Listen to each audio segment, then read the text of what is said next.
Hoje é o dia que você vai aprender a construir o primeiro script de teste utilizando o Node e a biblioteca do Supertest.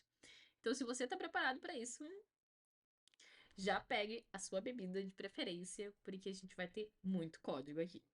Hello, gente, Priscila aqui. Para quem caiu de paraquedas nesse primeiro teste, né, nesse vídeo, falando como criar o seu primeiro script de teste com Node Supertest, eu te aconselho a assistir o vídeo anterior, onde eu mostro todo o setup, todo o warm-up e as funções para a gente fazer o request da nossa API e a validação de contrato.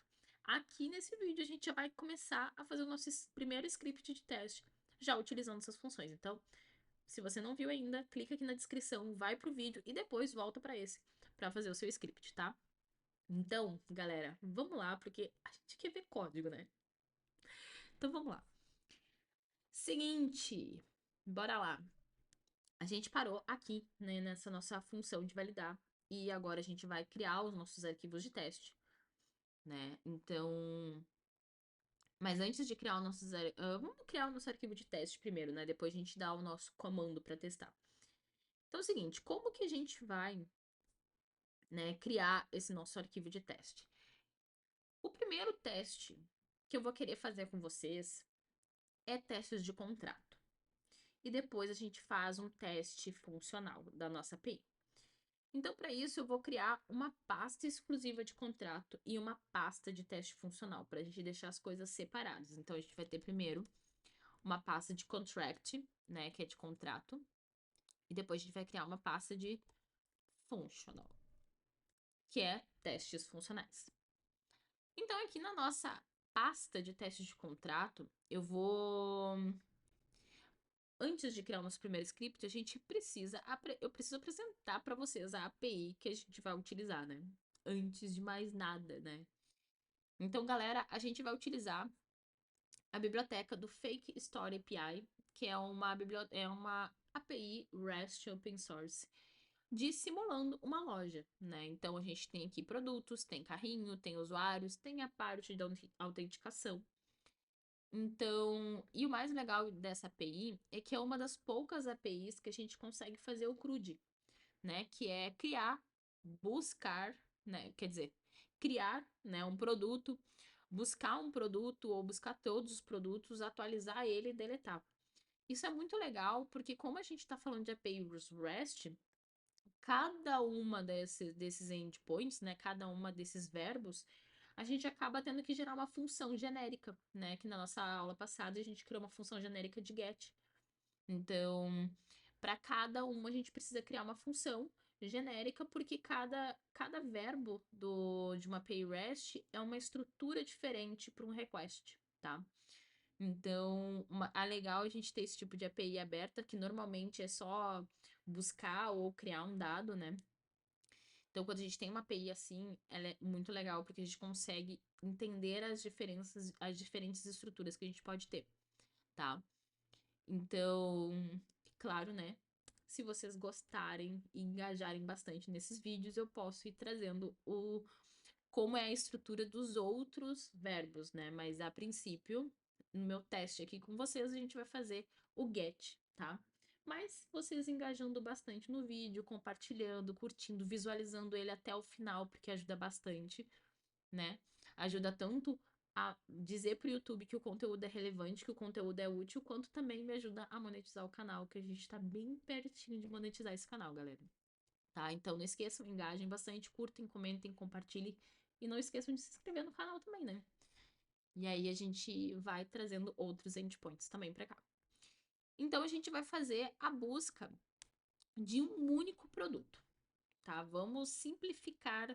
Não, vamos trazer de todos, porque trazer todos os produtos vai simplificar muito mais a nossa vida, tá? Então, se eu vou fazer a busca de todos os produtos, eu já sei, tenho uma ideia de nome, né? Então, a minha ideia de nome é um novo arquivo. Eu posso até botar get all products.spec.js.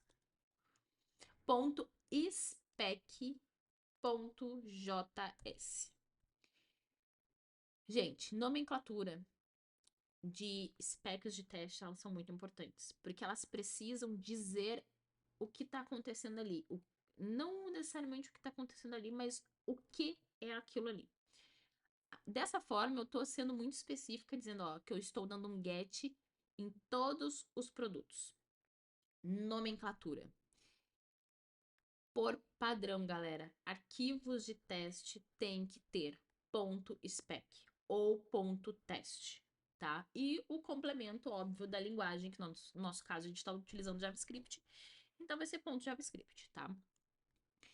Com isso, a gente tem a nossa primeira estrutura, tá? Agora, a gente precisa entender o seguinte.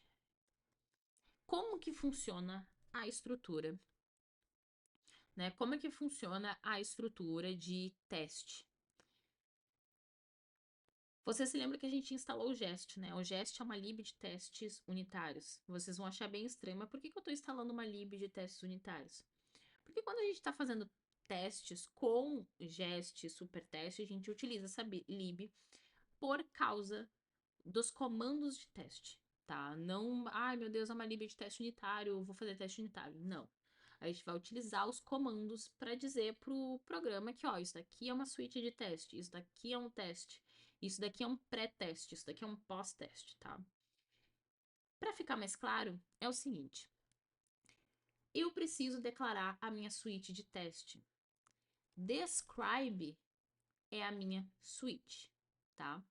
Então, quando eu dou um describe, o Jest entende, ok, tudo que tiver dentro desse describe faz parte de uma suíte de teste. Que suíte de teste é essa? Contract, que é uma suíte de contrato, para get all products. Dessa forma, eu estou sendo bem clara. Tudo que se encontra dentro dessa suíte vai ser do tipo teste de contrato em relação a Get All Products. Ah, Pri, mas eu vou querer me aventurar depois e vou querer fazer para todos os produtos, né? Eu quero fazer a validação de contrato para todos os produtos. Tá bom, quando tu fizer para todos os produtos, é só tirar aqui Get All Products, tirar Get All Products aqui também da spec e deixar só Products. Então, a gente vai entender que tudo que tiver dentro desse arquivo de teste vai ser validação de contrato para Products, sem problema nenhum. É só ir alterando o nome conforme o seu código for evoluindo. Mas, por enquanto, como a gente vai fazer somente do Get All Products, a gente deixa assim para ficar claro, tá? Além disso, a gente precisa dizer o seguinte, olha só, eu vou ter um let que ele vai se chamar response. Por quê? Porque dentro desse response, eu vou armazenar o dado que vem da minha request. E aí, com esse dado salvo, eu consigo fazer o teste de contrato. Então, ok, temos essa variável. Além disso, eu vou declarar o meu path. Vocês se lembram, né? Do google.com/, alguma coisa que é para onde a gente vai endereçar.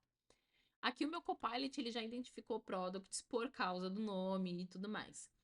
Mas como que a gente veria o path? Aqui, gente, na documentação. Ó, /products. Esse é o meu path. Vou até copiar. Ah, eu tenho que copiar daqui. Então, aqui tá o meu... Eu acabo copiando tudo. Vamos, copio tudo depois. Depois eu removo. Então, aqui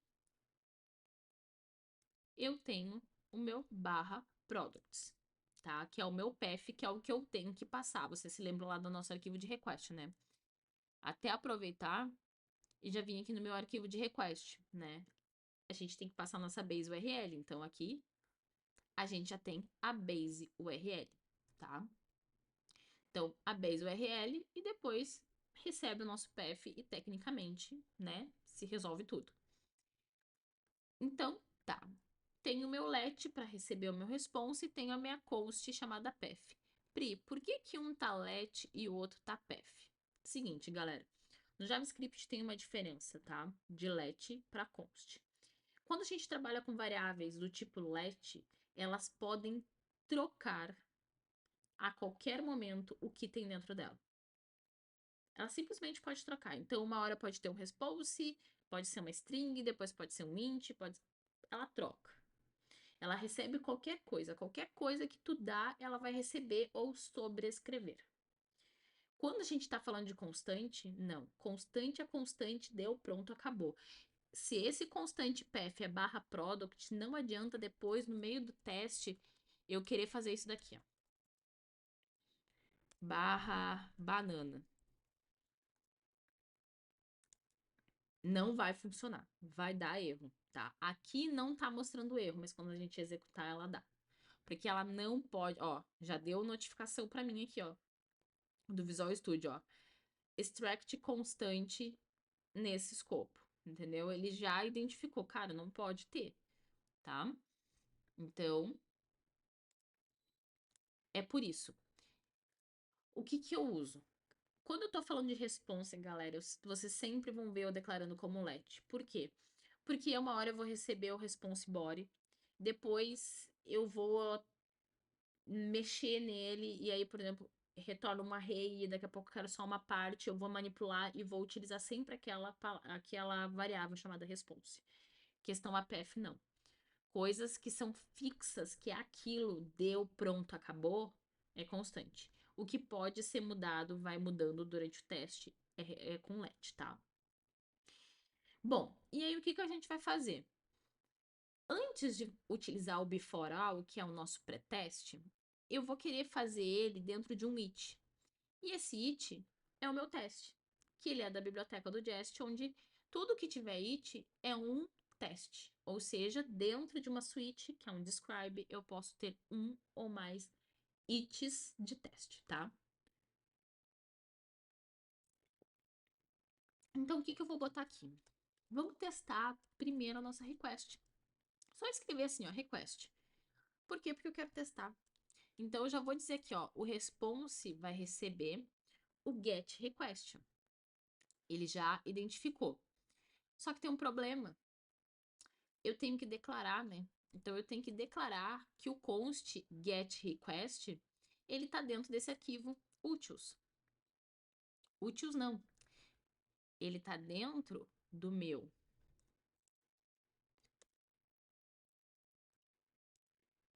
src barra helpers barra request. Dessa forma, né, eu consigo identificar aonde ele tá. Deixa eu até, já ia me esquecendo, na aula passada eu me esqueci. Eu tenho que dar um módulo export dessa função, né, galera? Então, eu tenho que exportar ela para que ela seja visível para todo mundo. E aí, agora sim, dessa forma, a gente consegue, né? Quando a gente clica aqui no nome, ele já redireciona para o arquivo, então tá certo. Então, dessa forma, eu estou dizendo que o meu response vai receber o GET request. Mas se lembrem, né? A gente está lidando com funções assíncronas. Ou seja, a gente tem que esperar o trem chegar na estação para que a gente consiga pegar os dados, né? Para que a gente consiga pegar essa encomenda. Então, a gente tem que mostrar.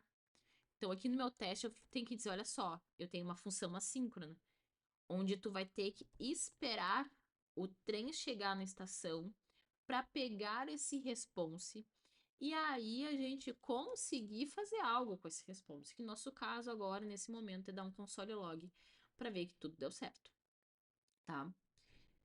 Com isso, eu já consigo testar minha aplicação.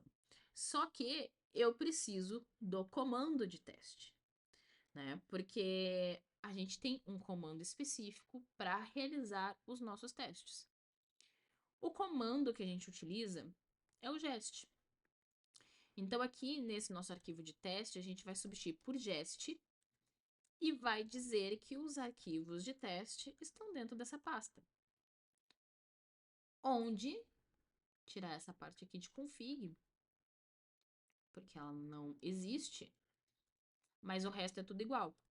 Onde eu digo, olha só, todos os testes, eles estão dentro da pasta teste.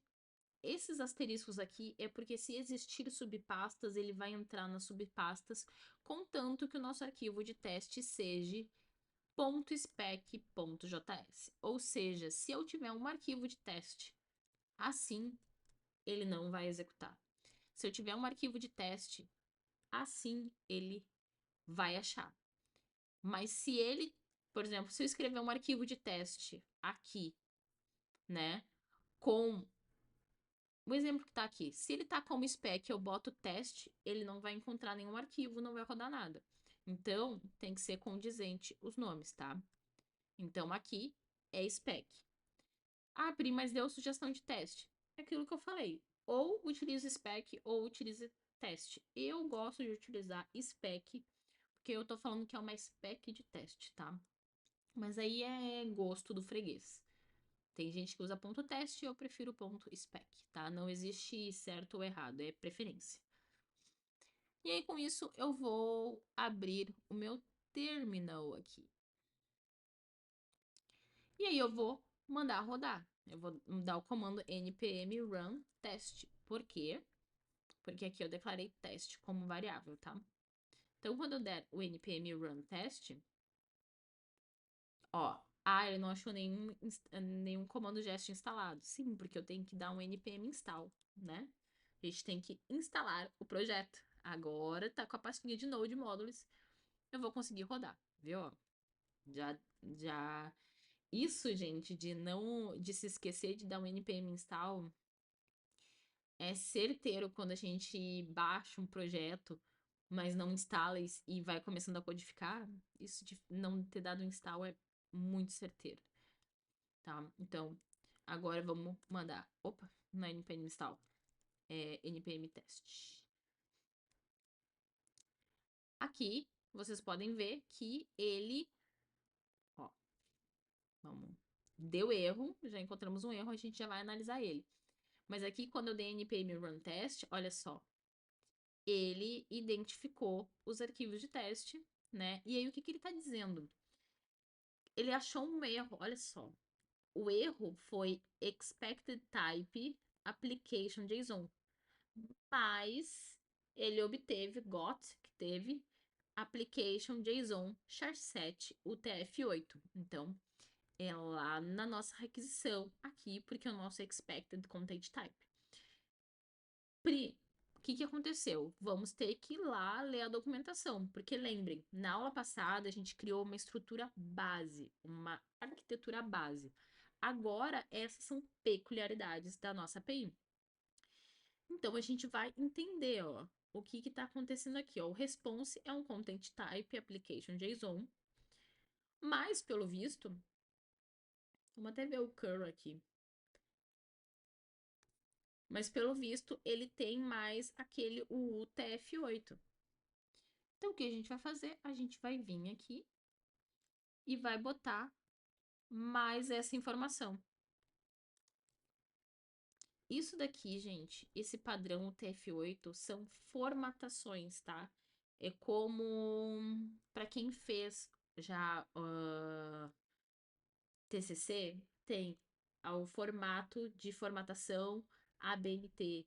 Outros utilizam outros formatos. Isso aqui é só o tipo de formatação.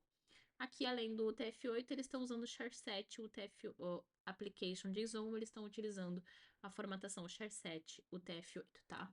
Só formatação, isso aqui não impede nada. Então, o que a gente vai fazer agora, ó, ele achou exatamente o nosso teste, e aí ele deu, aqui embaixo ele falhou o teste, exatamente porque deu erro, tá? Ó, e ele mostra exatamente aqui embaixo também o ponto que falhou, tá? Por isso que eu digo, galera, agora um conselho, tá? Antes de perguntar, quebrou meu código, não sei o que aconteceu. Lê o erro, porque o erro ele é muito claro, ele é muito objetivo, ele vai te dizer. Ó, aqui ele deu exatamente, galera, exatamente o erro. E se tu for para baixo, ele mostrou a linha que tava o erro. Ó, ele mostrou que esperava content type, mas teve tal erro e mostra exatamente a linha, tá? Então, leiam o erro, pesquisem o erro, entendam. Eu sei que é esse o erro, porque isso aqui já aconteceu várias vezes comigo. Eu fui pro Google, fui pro Stack Overflow e eu já fui, eu já decorei esse erro, então eu já sei o que que é. Mas para vocês terem essa mesma capacidade de ler e entender, pesquisem, tá? Então, com isso, a gente corrigiu. E agora é só mandar rodar de novo. Ó, agora os nossos testes passaram.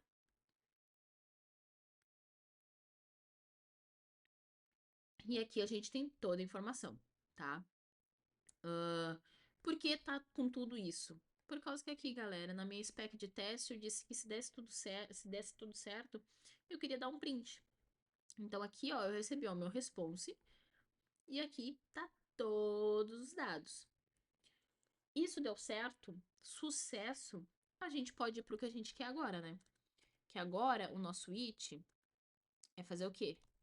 Validate contract.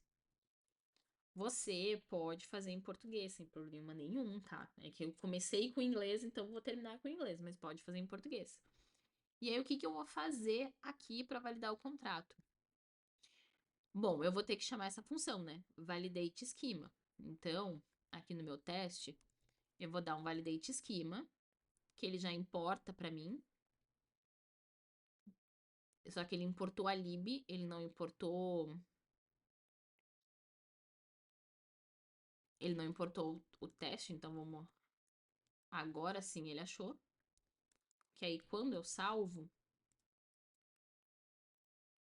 eu só tenho que trocar o nome. Schema Validator.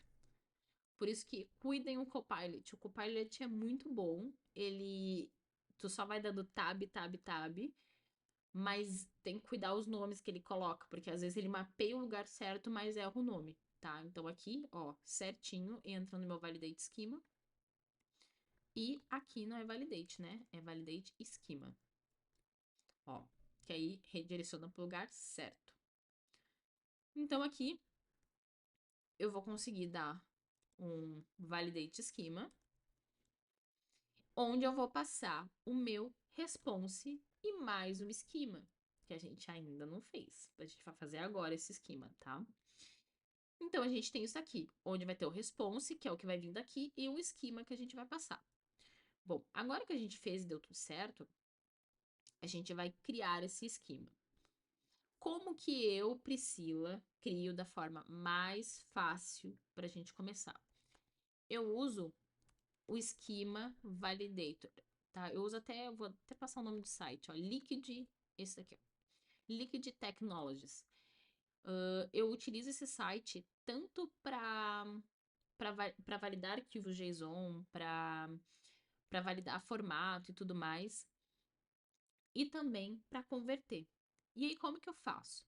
Eu pego aqui, né? Aqui já tem o como que a gente espera a resposta. Então eu vou copiar o meu response e vou colar aqui.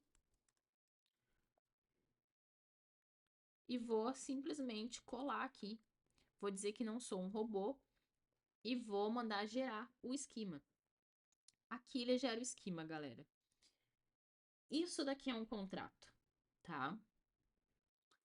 Uma das formas da gente fazer o contrato. Existem outras formas mais complexas, mas essa é a forma mais simples.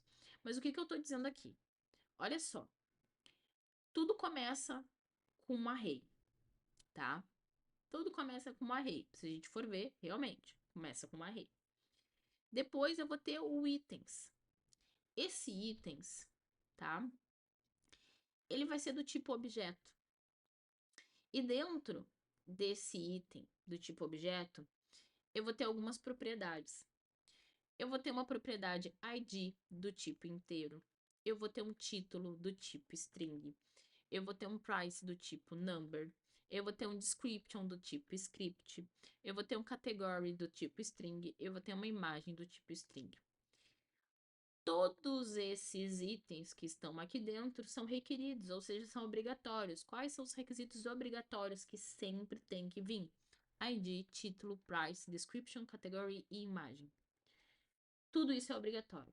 Isso é um contrato. Então eu vou copiar isso daqui, vou ir lá no meu código e você se lembra da nossa pastinha de esquema, né? Então nessa pasta de esquema, eu vou declarar um novo esquema, onde vai ser products com S, tá? Eu gosto de botar esquema.json. Por que products com S? porque é o contrato de todos os produtos.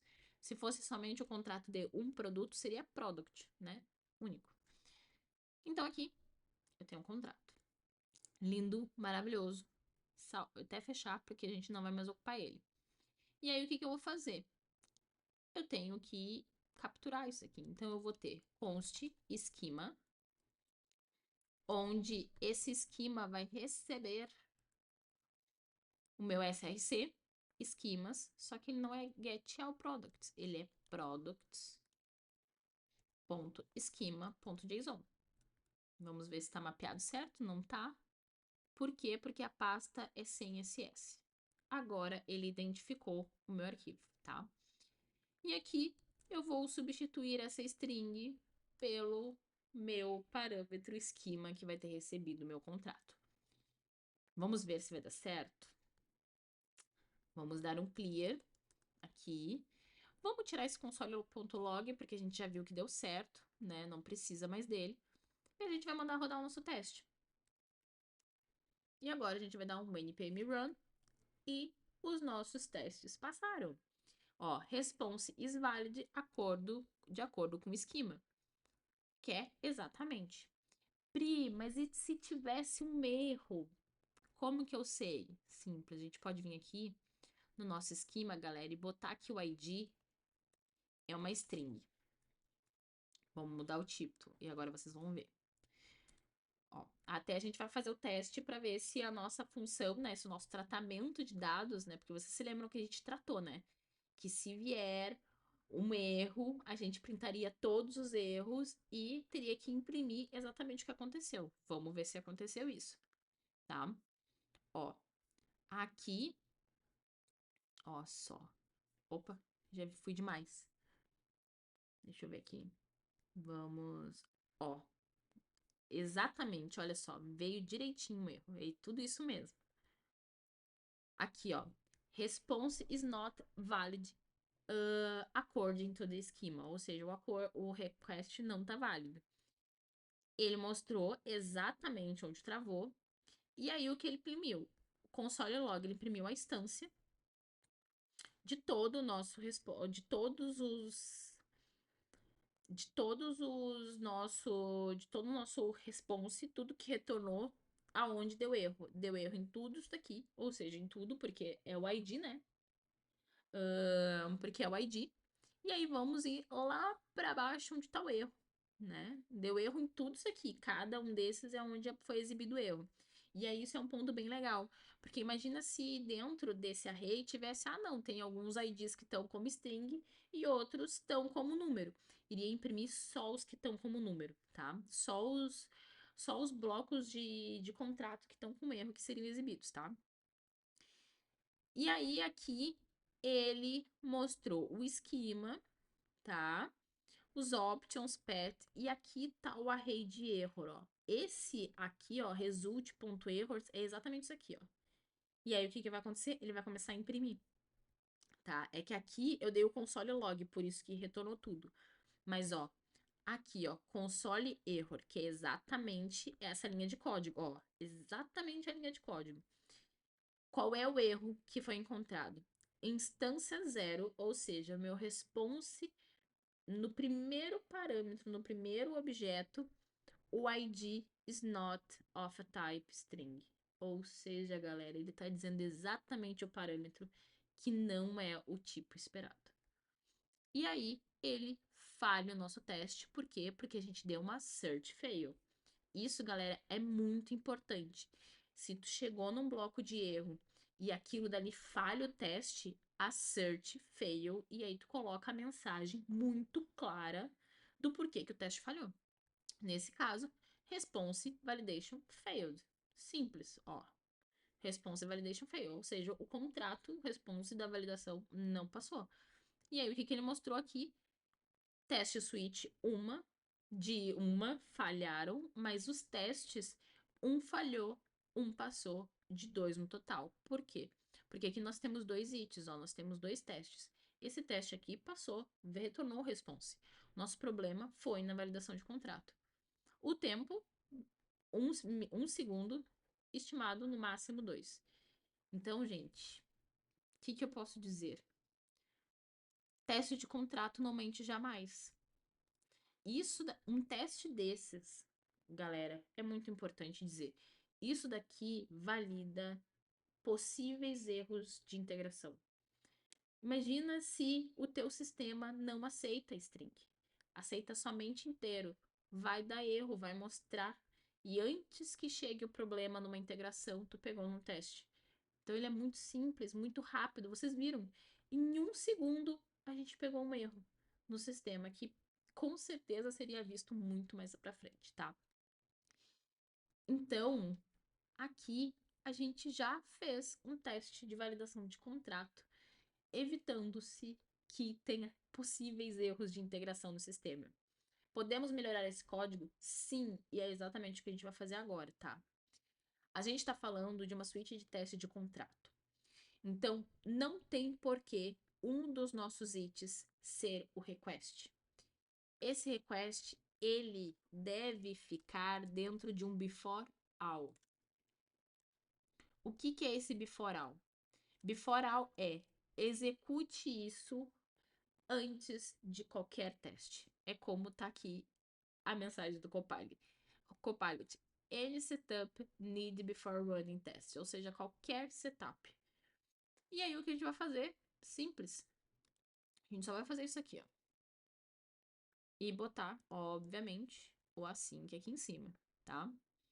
Porque dessa forma, se a gente tivesse fazendo outros testes de contrato aqui, ou não só testes, por exemplo, Pri, eu não quero fazer uma suíte de contrato e uma suíte de funcional, eu quero fazer tudo junto. Posso? Sim, pode. Tá? Aqui eu vou dar o exemplo de fazer testes funcionais e testes de contrato separado para criar abstrações diferentes, porque, por exemplo, a gente pode criar comandos de teste específico, né? Um npm run contrato, outro npm run functional, por exemplo. Por quê? Quando a gente está falando de pipeline CI/CD, a gente pode fazer com que a cada commit do desenvolvedor na branch de develop rode somente testes de contrato. Quando passar para o ambiente de release, aí vai rodar contrato e funcional. Só por questões assim que se tornam mais práticas, pensando naquilo que a gente está falando desde o início. A gente está falando de uma arquitetura clean, né? Boas práticas e tudo mais. Então, dividir os testes em pastas é melhor em questão a longo prazo, tá? Então, agora a gente vai validar se isso está certo, né? Porque vá que, né? Mudamos uma linha de código e tudo quebra. É o raro que acontece muito, tá? Vamos dar um npm run e vai acontecer. Ó, tudo certinho. Agora mostrou que somente tem um teste, porque é só o teste de contrato mesmo. Que demorou 16 milissegundos, galera. 16 milissegundos, tá? Então, testes de API, olha, são uma beleza, são lindos, maravilhosos, porque eles rodam rápido, são eficientes e certeiros no problema, tá? Então, dessa forma, galera, a gente fez o nosso primeiro script, tá? Dessa forma, a gente fez o nosso primeiro script, tá? Não é um teste funcional ainda, é um teste de contrato, mas assim, se você quer começar a fazer testes de API, não pense no complexo, não pense assim, tipo, a coisa mais difícil do mundo para fazer. Começa com teste de contrato. Vocês vão ver esses testes quebrando, galera, de uma forma que vocês não têm ideia. Quando o time não tem maturidade, quando o time não tem qualidade, quando o time não tem práticas ainda de processos de qualidade de código, vocês vão ver esses testes de contrato quebrando a todo momento. Todo momento. E vocês vão pegar muito erro antes de chegar em vocês com um simples teste, tá? Então, comecem com teste de contrato, que eu tenho certeza que vocês já vão colher resultados, tá? E seguinte, como vocês já sabem, né? Estamos numa sequência de vídeo aí sobre construir o seu próprio framework. E no nosso próximo vídeo e último, a gente vai fazer os nossos testes funcionais. Vou mostrar para vocês que testezinhos que a gente ainda pode fazer, né, bem pontuais, assim, que já vão salvar a vida de vocês. Nada muito complexo, mas que com certeza vão salvar a vida de vocês, tá? Então, não se esqueçam, né, galera? Curtam esse vídeo. Comentem o que que vocês estão achando, se vocês acharam simples ou se acharam complexo, se vocês gostaram também, porque é algo bem legal da gente saber. E também não se esqueçam, né? Compartilhem esse conteúdo nas redes sociais de vocês, nos grupos de QA que vocês participam. Compartilhem esse vídeo. E também se inscrevam no canal, tá? Que é muito importante também. Porque assim eu sei que vocês estão gostando do conteúdo de acordo com o vídeo que vocês estão se inscrevendo, curtindo e tudo mais. E aí, com isso, faz com que novos vídeos pro canal venham, tá?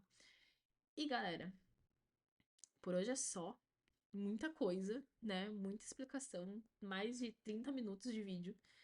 Mas não se esqueçam, semana que vem, ou ainda essa semana, depende do dia que vai sair esse vídeo, a gente vai ter o nosso último vídeo da série, onde a gente vai aprender a fazer testes funcionais na nossa API com o nosso framework. Olha só que legal. Vocês vão poder dizer que vocês construíram um framework. Imagina? Olha isso. Então, galera, beijos, fui, até o próximo vídeo.